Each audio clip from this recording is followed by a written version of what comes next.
नमस्कार, हमारे कार्यक्रम खास खबर में आपका बहुत बहुत स्वागत है। मैं हूं आपके साथ दीपिका ओझा। चलिए शुरुआत करते हैं और बढ़ते हैं खबरों की ओर। पहली खबर गुरुग्राम के सेक्टर 70 एरिया से है, जहां पर 10 करोड़ के बैंक घोटाले पर सीबीआई ने बिल्डर के घर पर छापेमारी की। आपको बता दें कि छापेमारी से घबराकर बिल्डर ने दूसरी मंजिल से छलांग लगा ली, जिसके बाद बिल्डर को गंभीर हालत में अस्पताल में भर्ती कराया गया। फिलहाल सीबीआई का कहना है कि वह गुरुग्राम के कई और ठिकानों पर ऐसी छापेमारी कर सकती है। तो गुरुग्राम के सेक्टर 70 एरिया में सीबीआई ने छापेमारी की है। बताया जा रहा है कि बिल्डर के घर पर यह छापेमारी की गई है और जिस दौरान सीबीआई की टीम बिल्डर के घर पर पहुंची तो इस पूरी कार्रवाई से डरकर बिल्डर ने दूसरी मंजिल से छलांग लगा ली, जिसके बाद बिल्डर की हालत गंभीर बनी हुई है और उसे अस्पताल में भर्ती कराया गया है, जहां फिलहाल बिल्डर का इलाज जारी है। वहीं सीबीआई की तरफ से बयान सामने आया, जिसमें उन्होंने कहा है कि गुरुग्राम के कई और ठिकानों में भी ऐसी छापेमारी की जा सकती है। 10 करोड़ के घोटाले का यह पूरा मामला था, जहां पर इसी घोटाले को लेकर बिल्डर के घर में सीबीआई ने छापेमारी की और छापेमारी से घबराकर बिल्डर ने दूसरी मंजिल से छलांग लगा ली। तो गुरुग्राम के सेक्टर 70 एरिया में एक बिल्डर के घर में सीबीआई की टीम ने छापेमारी की और ये पूरा मामला 10 करोड़ रुपए के घोटाले का था और इसी पर कार्रवाई करते हुए सीबीआई की टीम ने बिल्डर के घर पर छापेमारी की और इसी छापेमारी से डरकर बिल्डर ने दूसरी मंजिल से छलांग लगा ली।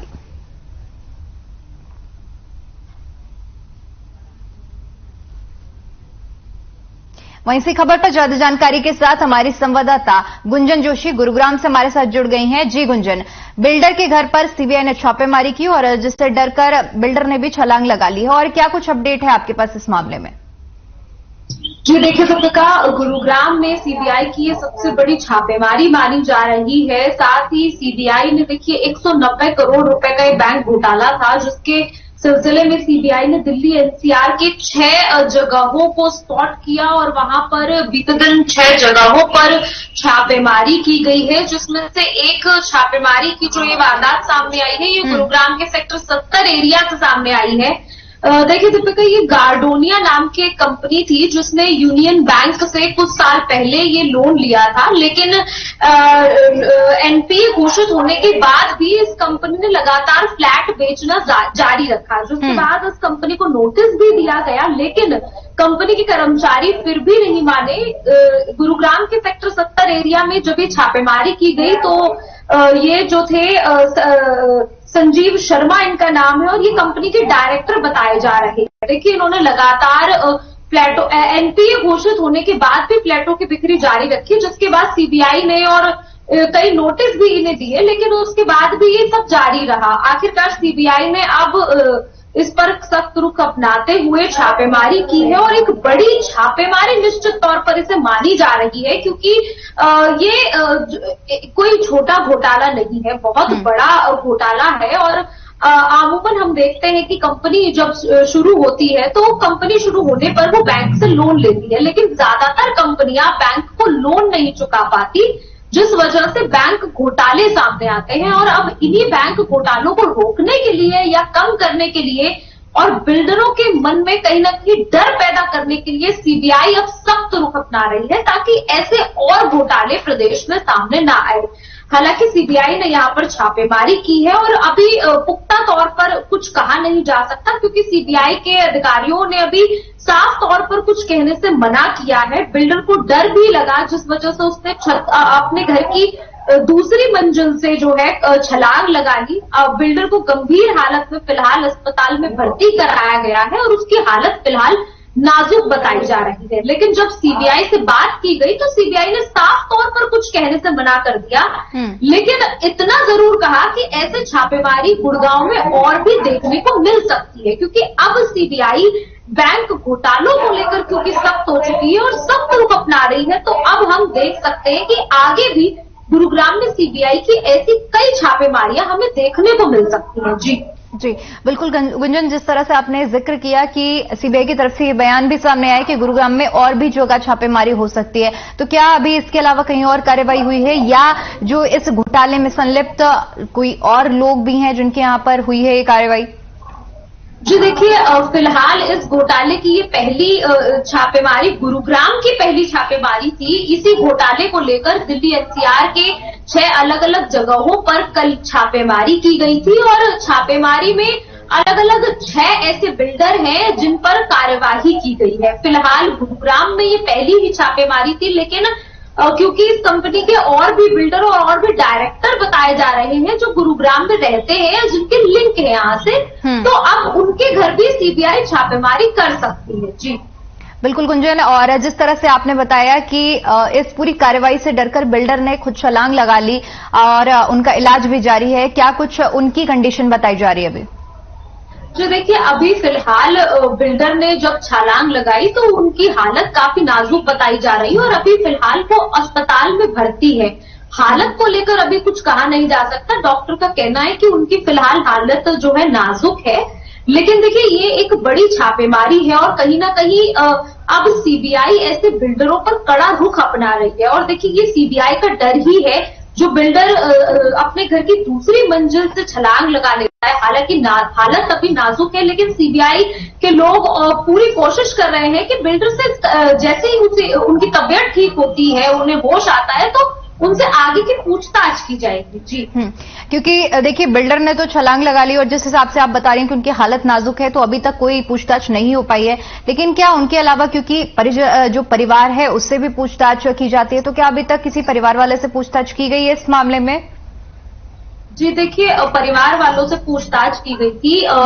ये मामला बीते दिन का है, जब सीबीआई जो है गुरुग्राम के सेक्टर 70 की कॉलोनी में जब घुसती है तो पूरी कॉलोनी को, पूरे एरिया को सील कर दिया जाता है और उनके घर वालों को भी बाहर जाने की पाबंदी लगा दी जाती है, जो सीबीआई के कुछ प्रोटोकॉल होते हैं।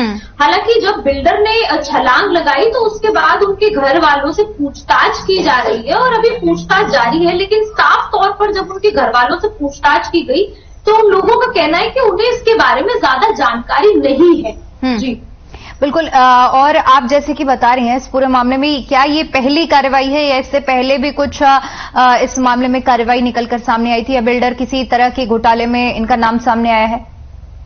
जी देखिए, फिलहाल इस बिल्डर का किसी और घोटाले में नाम सामने नहीं आया है। ये पहली छापेमारी है इस कंपनी को लेकर। गार्डोनिया नाम की ये कंपनी है जो फ्लैट बनाने का काम करती है और फ्लैट बनाकर बेचती है। फिलहाल और यूनियन बैंक से इस कंपनी ने लोन लिया था। फिलहाल इस कंपनी का जो ये घोटाला हुआ है, तो इस कंपनी को लेकर पहली छापेमारी सीबीआई की तरफ से की गई है, लेकिन सीबीआई के अधिकारियों का बार बार कहना है कि इस कंपनी के 190 करोड़ का घोटाला जो है इस कंपनी का सामने आया है, उसके बाद इस कंपनी के बड़े अधिकारियों से लेकर छोटे अधिकारियों और कर्मचारियों तक सभी को इस घोटाले में शामिल किया जा रहा है और आगे भी देखिए पूछताछ सीबीआई की तरफ से लगातार इस मामले में की जाएगी। जी बिल्कुल गुंजन, आपका बहुत बहुत शुक्रिया हमारे साथ जुड़ने के लिए और तमाम जानकारी साझा करने के लिए। चलिए बढ़ते हैं अगली खबर की ओर।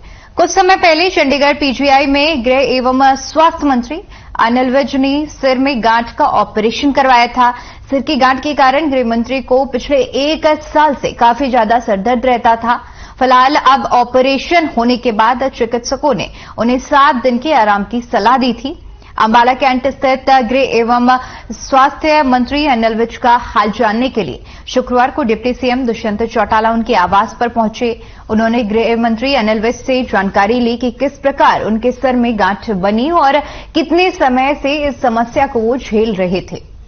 इस पर गृह मंत्री ने उन्हें पूरी जानकारी दी। इस दौरान डिप्टी सीएम ने जल्द स्वस्थ होने की कामना भी की है।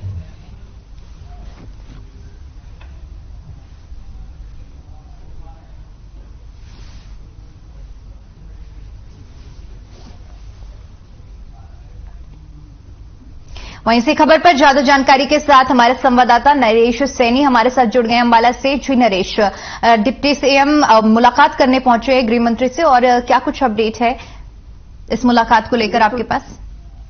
जी बिल्कुल, देखिए मैं बताना चाहूंगा कि कल जो हरियाणा के उप मुख्यमंत्री दुष्यंत चौटाला है वो के निवास स्थान पर पहुंचे और उनका हालचाल जाना और उसके जल्द ही स्वास्थ्य होने की भी कामना की। इसके साथ ही उन्होंने जो बजट के बारे में भी चर्चा हुई कि क्या बजट है। बता दें कि गृह मंत्री अनिल विज का जो सर का ऑपरेशन हुआ था, उसी के चलते उनको डॉक्टरों ने 10 दिन का आराम करने की जो सलाह दी थी, इसी के चलते वो आराम कर रहे हैं। इसी के चलते आज जो शनिवार को जनता दरबार लगना था वो भी उन्होंने कैंसिल किया है और कह सकते हैं कि जल्द ही स्वस्थ होकर जो गृह मंत्री अनिल विज हैं वो दोबारा से जनता दरबार लगाकर लोगों की समस्या सुनने का काम करेंगे। इसके साथ ही और भी कई मुद्दे जो सरकार के थे उनके बारे में भी आपस में दोनों की चर्चा हुई थी। बिल्कुल नरेश, जिस तरह से इस ऑपरेशन की वजह से गृह मंत्री बजट सत्र में भी शामिल नहीं हो पाए हैं और जैसे कि ये मुलाकात भी हुई है, तो और क्या कुछ जानकारी है आपके पास इस मुलाकात को लेकर? जी बिल्कुल, देखिए जैसा कि बजट के बारे में भी चर्चा हुई और इसके साथ साथ जो उन्होंने जो हरियाणा सरकार ने बजट पेश किया उसकी काफी तारीफ भी की और जो ये बजट सरकार ने पेश किया वो कहीं ना कहीं लोगों के हित में बजट था। इसी को लेकर जो सरकार की काफी तारीफ की उन्होंने और इसके साथ ही कह सकते हैं कि जो सरकार का अगला कदम है उसको लेकर भी मुख्यमंत्री और गृह मंत्री के बीच में चर्चा हुई और आने वाला जो लोकसभा चुनाव है उसको लेकर भी चर्चा दोनों में हुई थी।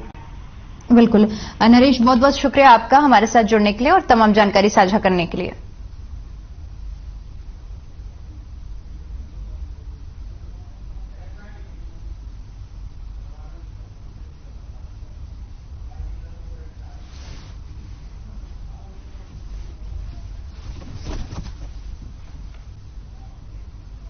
वहीं डिप्टी सीएम दुष्यंत चौटाला ने बजट को लेकर प्रतिक्रिया दी। उन्होंने कहा कि राज्य सरकार ने जो बजट पेश किया है वो बजट प्रत्येक वर्ग के उत्थान और कल्याण में बेहतर साबित होगा।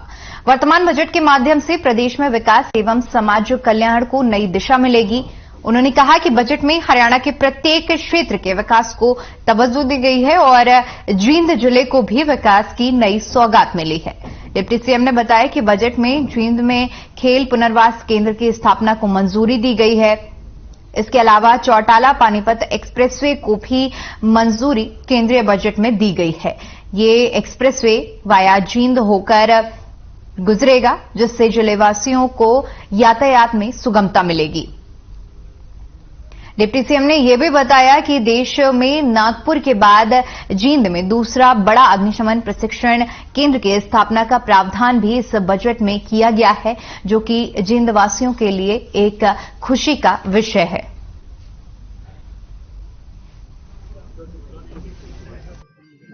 जींद के अंदर एक तो स्पोर्ट्स रिहेबिलिटेशन सेंटर, एक फायर ट्रेनिंग का नागपुर के बाद देश का दूसरा बड़ा सेंटर, उसके साथ साथ जींद जिले से एक एक्सप्रेसवे जो चौटाला से पानीपत जाएगा, उसकी भी केंद्र कैबिनेट की मंजूरी की इंफॉर्मेशन कल आई है।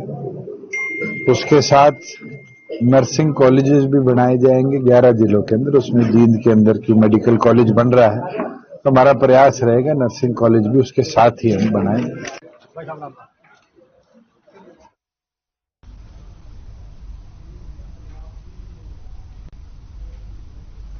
वहीं रुक करते हैं अगली खबर का, जो कि झज्जर से है। आपको बता दें कि झज्जर में बीजेपी की बैठक का आयोजन किया गया, जिसमें बीजेपी प्रदेश अध्यक्ष ओपी धनखड़ ने भी शिरकत की। आपको बता दें कि भारतीय जनता पार्टी की तरफ से बैठक का आयोजन किया गया था और इस बैठक में ओपी धनखड़ ने बजट का स्वागत करते हुए कहा कि बजट में सभी वर्गों के लिए कुछ न कुछ उपलब्ध कराया गया है।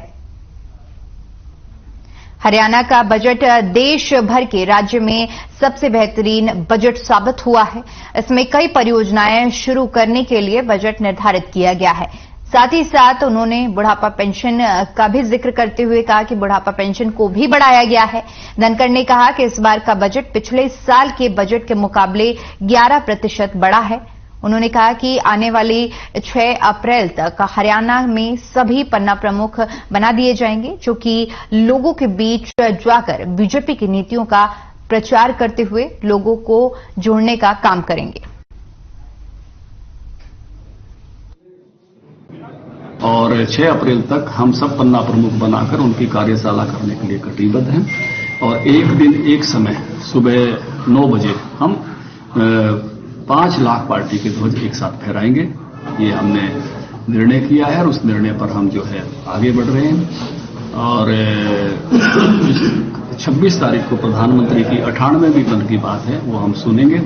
और उसी दिन हर शक्ति केंद्र पर जब बात सुनेंगे तो हम राष्ट्रपति जी का अभिभाषण भी पहली बार जो है वो नीचे तक, गांव के स्तर तक पढ़ा जाएगा। वहीं इसी खबर पर ज्यादा जानकारी के साथ हमारे संवाददाता सुमित कुमार झज्जर से जुड़ गए हैं। जी सुमित, ओपी धनखड़ की तरफ से इस बजट को एक समावेशी बजट बताया गया है और कई सौगातों को लेकर भी उन्होंने जिक्र किया है।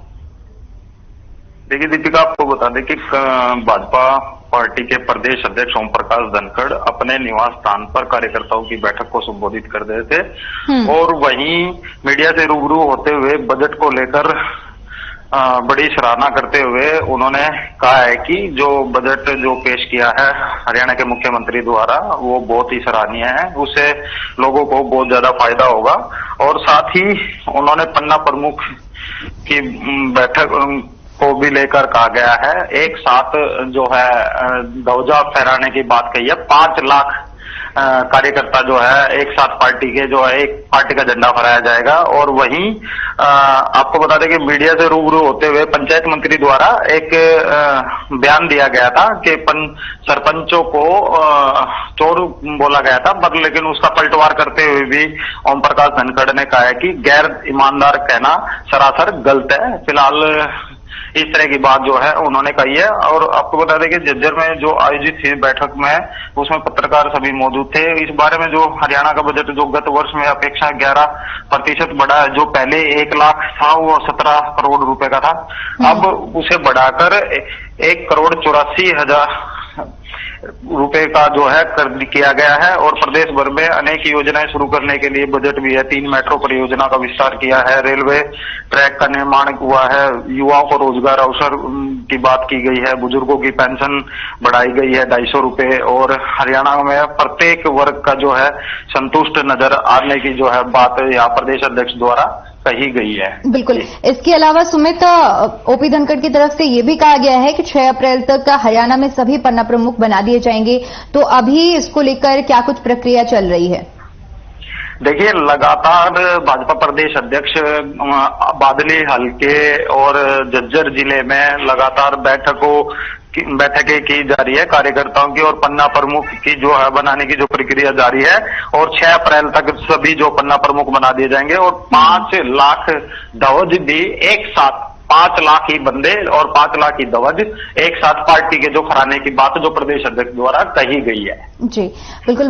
सुमित, आपका बहुत बहुत शुक्रिया हमारे साथ जानकारी साझा करने के लिए। तो प्रदेश अध्यक्ष की तरफ से बजट का स्वागत किया गया है और बजट को लेकर उन्होंने कहा कि बजट में सभी वर्गों के लिए कुछ न कुछ उपलब्ध कराया गया है और साथ ही साथ कई परियोजनाओं का भी उन्होंने जिक्र किया।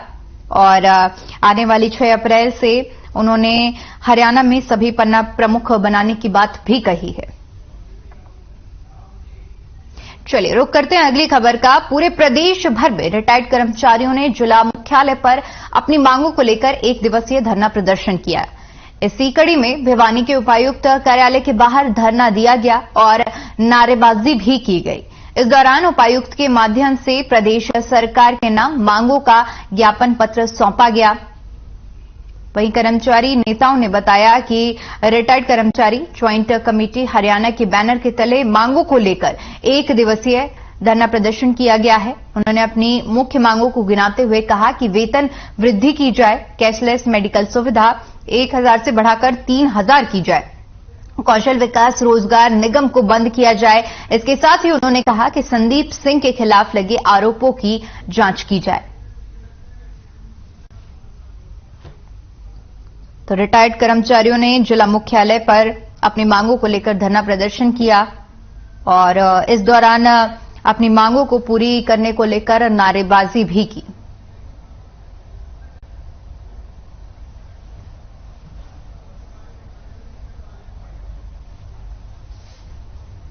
ये रिटायर्ड कर्मचारियों के साथ बहुत ज्यादती हो रही है। ये इनका एक प्रदर्शनी साधन था जो उसको भी सरकार काटना चाहती है। हमारे पास तो कहना पैसे नहीं है। MP MLA 8-8, 10-10 पेंशन लेने लग रहे हैं। जब पैसे कहां से आ जाते हैं? ये तो संघर्ष करना पड़ेगा। गंडा जब रस दे जब मरोड़ी दे उसमें। बाकी पुलिस के साथ बहुत ज्यादती है। सबसे कम तनख्वाह पुलिस की और सबसे ज्यादा काम मिसयूज करते हैं। लेकिन पुलिस वाले समझ गए, अब वो भी अंदर से सपोर्ट कर रहे हैं। भैया ज्यादती है, पंजाब पैटर्न देंगे, घोषणा पत्र में कर दिया, देना लेना खाक नहीं है, झूठी बातें मार। आज पूरे प्रदेश में हम रिटायरी कर्मचारी ज्वाइंट एक्शन कमेटी के बैनर के नीचे एक दिन का धरना दे रहे हैं। इस धरने में हमारी मुख्य मांगे हैं, हमारी जो पेंशन है वो 65, 70 और 75 साल पर 5, 10 और 15% बढ़ाई जाए। तेलंगाना सरकार ने अभी इसको कर दिया है, पंजाब और हिमाचल में ये पहले से लागू है। स्वास्थ्य भत्ता हमारा 1000 रुपए है। बुढ़ापे में एक महीने में 1000 में काम चलता नहीं। हमारी मांग है कि 3000 रुपए हो और जितने भी स्वास्थ्य के अस्पताल है जिलों पे स्टेट में उनकी अच्छी व्यवस्था की जाए, सभी पोस्टें भरी हों।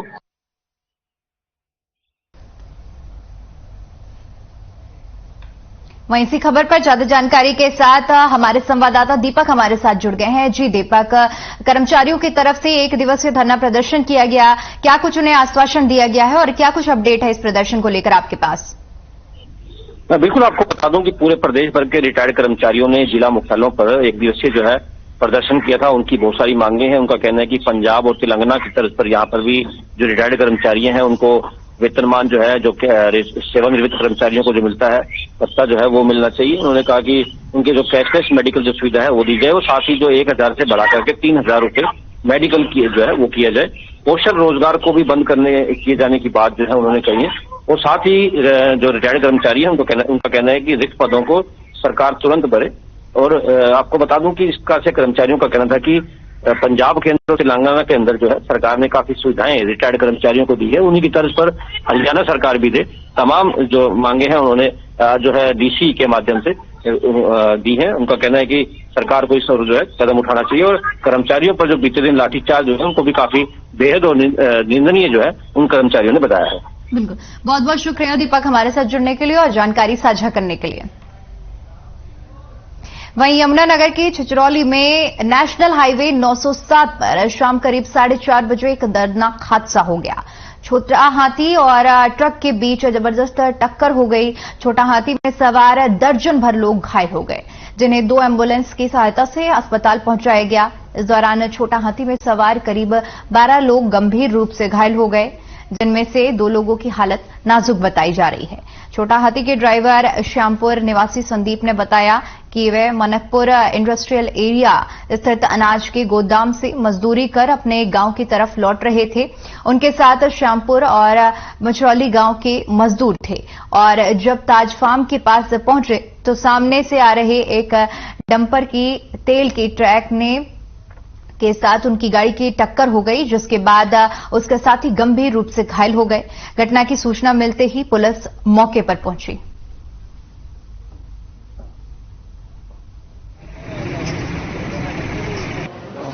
एक लीलैंड है, अशोक लीलैंड छोटी, जिसमें 10-12 लेबर के आदमी थे और एक बड़ा ट्राला है।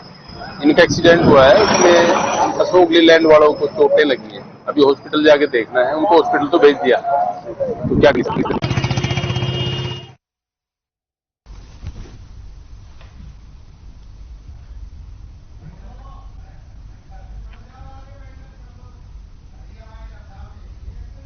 चलिए फिलहाल के लिए इतना ही। तमाम खबरों के लिए बने रहिए हमारे साथ। नमस्कार।